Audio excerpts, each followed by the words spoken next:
On November 8, 2016, the impossible became inevitable. A reality star, a developer, a man more famous for towers than treaties, had just become the 45th President of the United States. I, Donald John Trump, do solemnly swear that I will faithfully execute the office of President of the United States and will, to the best of my ability, preserve, protect, and defend the Constitution of the United States. But what looked like a political miracle was actually a business model, scaled to the nation. In real estate, he sold condos. In politics, he sold conflict. And behind the speeches, suits, and slogans was a criminal trail. This is the story of a presidency run like a Ponzi scheme, where every scandal fueled the brand and every crime paid dividends until it didn't. Welcome to episode 2. The Dealmaker Goes to Washington.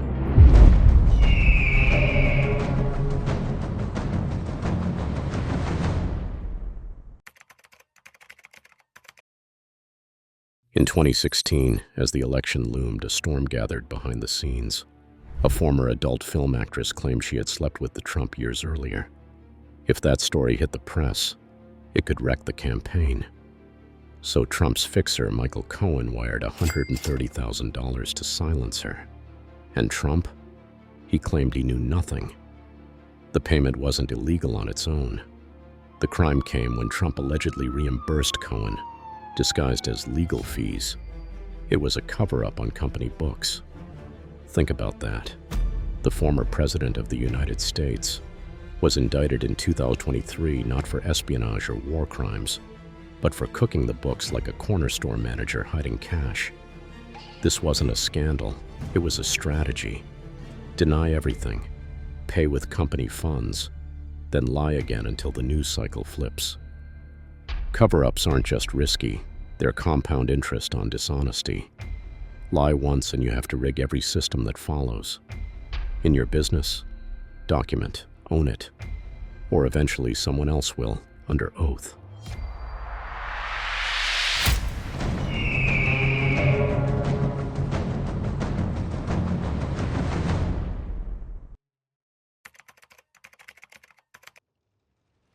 Traditionally, presidents place their wealth in blind trusts, not Trump.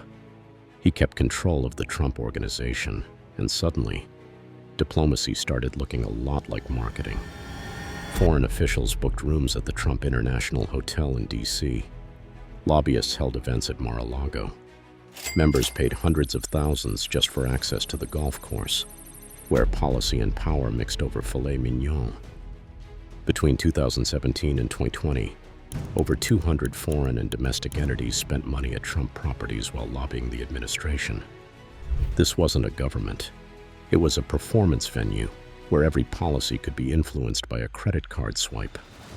Trump didn't violate the emoluments clause the way people expected. He just found ways to walk right up to the line, then redraw it. In business, perception shapes the rules. If the system is slow or vague, it becomes a stage. But remember, the camera never blinks. The receipts pile up, and in the age of leaks, every venue is a courtroom.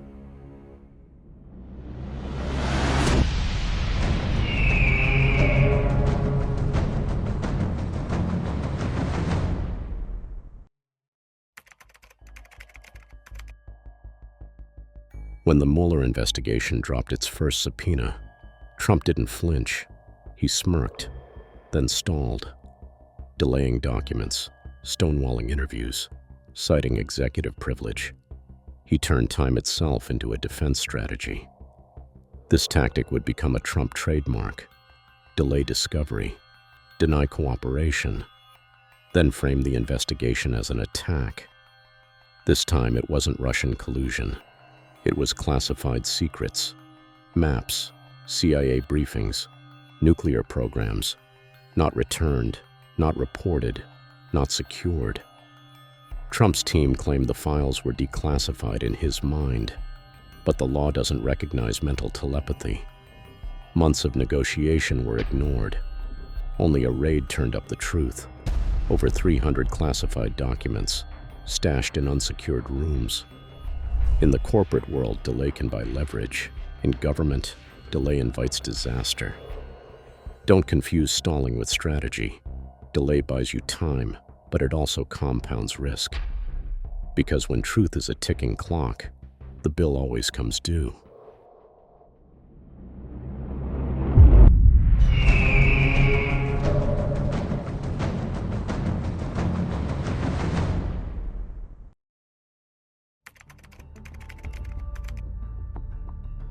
January 6th was not an accident. It was a brand event, pre-marketed, pre-scripted, pre-funded. Trump spent weeks convincing his followers that the election was stolen, that the courts were corrupt, that only force could restore justice. Trump's team raised over $250 million post-election, promising legal challenges, but only a fraction funded lawsuits. The rest went to Trump's own PACs and consulting firms.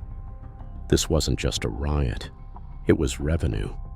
Outrage was the product, democracy was the cost. They stormed the Capitol. Trump watched from a private dining room. Flags waved, glass shattered, and history recorded what he wouldn't say. It's over. Rallying people around anger can be powerful, but once it starts, it can't always be stopped. If your business model depends on chaos, make sure you can survive the fire you light.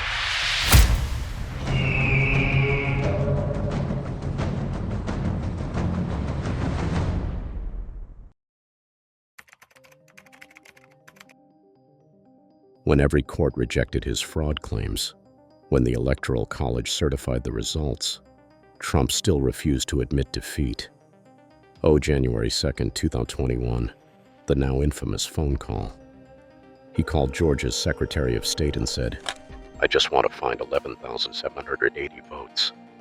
Not 11,000, not 12,000, just enough to win." So, look, all I want to do is this. I just want to find 11,780 votes. So tell me, Brad, what are we going to do? We won the election, and it's not fair to take it away from us like this. And it's going to be very costly in many ways. And I think you have to say that you're going to re-examine it. We have to stand by our numbers. We believe our numbers are right. That call and a dozen other efforts to pressure election officials triggered a sweeping RICO indictment in Georgia, usually reserved for mob bosses. Trump didn't just resist losing. He rebranded it as theft, then tried to re-engineer the scoreboard. But there's a problem with building your entire empire on being the winner. You don't know how to leave. Every builder needs a blueprint, and every entrepreneur needs an exit strategy. If your ego is your business plan, one bad quarter can turn your name into a liability. Trump didn't just enter politics, he marketed it, transformed democracy into content, turned laws into obstacles, turned conflict into cash. Every indictment became a campaign rally, every court appearance, a fundraising surge. But the chaos wasn't random. It was branded. It was profitable. It was intentional. And now, the receipts are everywhere. Courtrooms, depositions, wire transfers. But the question remains, can an empire run on outrage survive the audit? Next up is Episode 3, Collapse or Comeback, where we track the trials, the unraveling, and whether myth beats justice. You just watched Money Tales, where power, fraud, and fortune collide. If this opened your eyes, hit subscribe. Share this with someone who thinks politics is just policy. It's not. It's business. It's branding. It's war. Episode 3 drops soon. And trust me, you don't want to miss what happens when the empire enters the courtroom.